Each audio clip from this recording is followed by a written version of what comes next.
Semana em África. Vamos agora rever esta Semana em África com Liliana Henriques. Abrimos o recapitulativo desta Semana em África com o aumento dos preços em vários países, nomeadamente em Cabo Verde, onde diversos quadrantes da população pedem uma intervenção do governo. Tal é o caso de Lenin Mendes, empresário na cidade da Praia.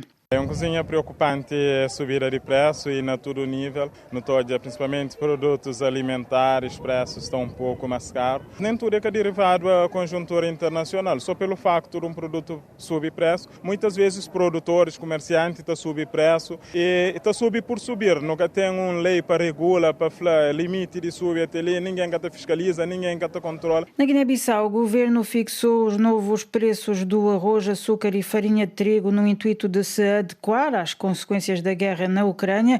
O Executivo decidiu igualmente aumentar o preço da gasolina e do gasóleo devido às flutuações dos preços no mercado internacional.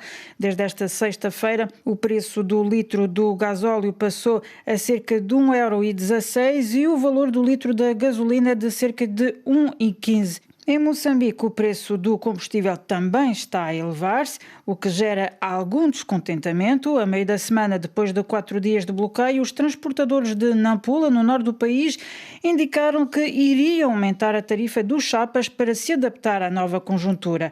Mais pormenores com Orfeu Lisboa. Depois de uma greve de 4 dias devido à subida do preço do combustível na cidade de Nampula, os transportadores vieram agora anunciar o agravamento da tarifa por viagem, mesmo sem acordo com o município. Zeca Alberto é o vice-presidente da Associação dos Transportadores. A partir do dia 25 de abril, vai começar a ser aplicado novo preço de transporte na cidade de Nampula.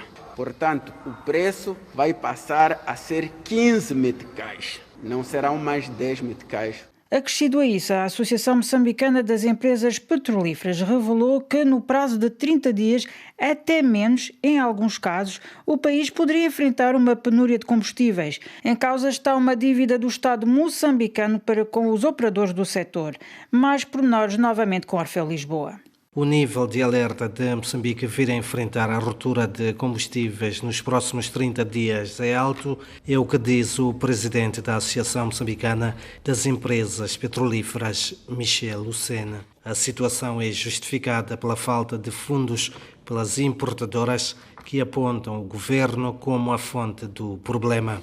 O Estado moçambicano tem para com as gasolineiras, devemos estar na casa dos 110, 120 milhões de dólares, o valor que temos de dívidas neste momento. Noutros pontos do continente, no Mali, na quinta-feira, a junta militar anunciou que mantém o prazo de 2 anos de transição, indo contra a exigência feita pela CEDEAO de restringir o período conducente a eleições ao prazo de 16 meses. Noutro aspecto, o exército francês revelou ter filmado mercenários russos a enterrar corpos perto da base militar de Gossi, no norte do país, no alegado intuito de acusar os franceses de ter deixado valas comuns atrás deles. Entretanto, na atualidade angolana, a notícia desta semana foi a deslocação de 3 dias do presidente João Lourenço a Cabinda, enclave onde vários quadrantes da sociedade civil denunciam a instabilidade, a violência e a violação dos direitos humanos. Chegado na quinta-feira ao território, João Lourenço inaugurou o Hospital Regional e também se avistou com vários representantes políticos da sociedade civil e também religiosos, tendo nomeadamente recebido em audiência o bispo de Cabinda, Dom Belmiro Xizenguetti. Este último alertou o chefe de Estado sobre algumas questões. Apresentamos a questão dos antigos militares da FLEC, que estão aqui em Cabinda, um processo que não foi bem terminado e que deve ser acompanhado, justamente porque há necessidade de se assegurar que a paz chegue para todos. Portanto, há promessas feitas que devem ser, de facto, realizadas para o bem da paz e da reconciliação aqui na nossa terra de Cabinda. Também em Angola foi notícia a disputa existente entre as duas alas da IURD, a brasileira e a angolana, em torno da decisão do Instituto Nacional dos Assuntos Religiosos de tornar a encerrar templos reabertos há dias pela ala brasileira da Igreja Universal do Reino de Deus, na sequência de uma decisão de justiça determinando a reabertura dessas estruturas que estiveram fechadas durante mais de 2 anos devido aos contenciosos judiciais entre a direção brasileira e a direção angolana da IURD. O INAR refere estar à espera de uma notificação da justiça angolana sobre esta decisão, no sentido de entregar o património da IURD à ala angolana, cuja direção é reconhecida pelo Estado.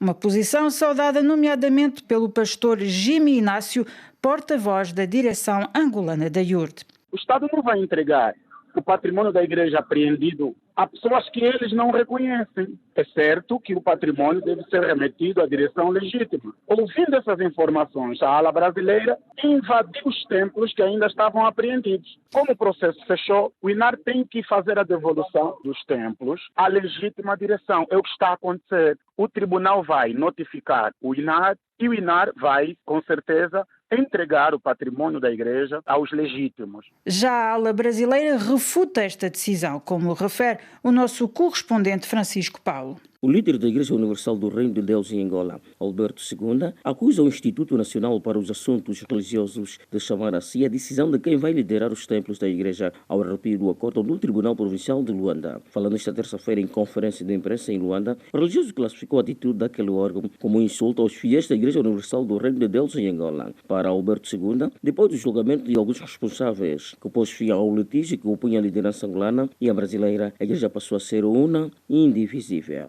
Não aceitaremos mais que venham os nossos templos com violência, que venham os nossos templos com truculência, porque nenhum dos templos que estão em nossa posse serão tomados. Ainda na atualidade angolana, os despejos efetuados nos últimos dias nas imediações do novo aeroporto de Luanda também estiveram no centro das atenções, com 1000 famílias desalojadas. Mais pormenores com Avelino Miguel. As demolições das residências próximo do perímetro no novo aeroporto internacional de Luanda causou um conflito entre os habitantes e as autoridades. Mais de 1000 famílias já foram desalojadas durante a operação policial, que está a causar confrontos. Os desalojados que estão ao relento continuam concentrados junto das suas terras e exigem habitabilidade condigna e indenizações. A maioria dos manifestantes habitam na localidade antes do projeto do novo aeroporto, muito criticado por setores políticos e da sociedade civil por não ser prioritário para as necessidades imediatas do país. O Ministério das Obras Públicas, Urbanismo e Habitação anunciou equacionar uma indenização só para os que habitam no perímetro do aeroporto antes da implementação do projeto. Em São Tomé e Príncipe, esta semana, motoristas de táxi bloquearam a circulação entre o centro e o norte da ilha. Em causa estavam eixos rodoviários que entraram em colapso na sequência das enxurradas do final do ano passado. O bloqueio, entretanto, foi suspenso após a promessa governamental de uma ação a breve trecho. Mais pormenores com Maximino Carlos. O protesto teve como base a degradação da ponte da Ribeira Funda, que não oferece garantias para a circulação de viaturas. Os taxistas bloquearam a via que garante a circulação de viaturas do norte de São Tomé, a capital do país. Para já, foi encontrada uma alternativa para a circulação de viaturas. Na última quarta-feira, o ministro Osvaldo Abreu, que tutela a área de infraestruturas e transportes, garantiu que dentro de 2 semanas a referida ponte vai começar a ser reconstruída. Então eu acho que no máximo, em 2 semanas a obra vai começar. E assim fechamos esta semana em África. Obrigada pela vossa atenção e até breve.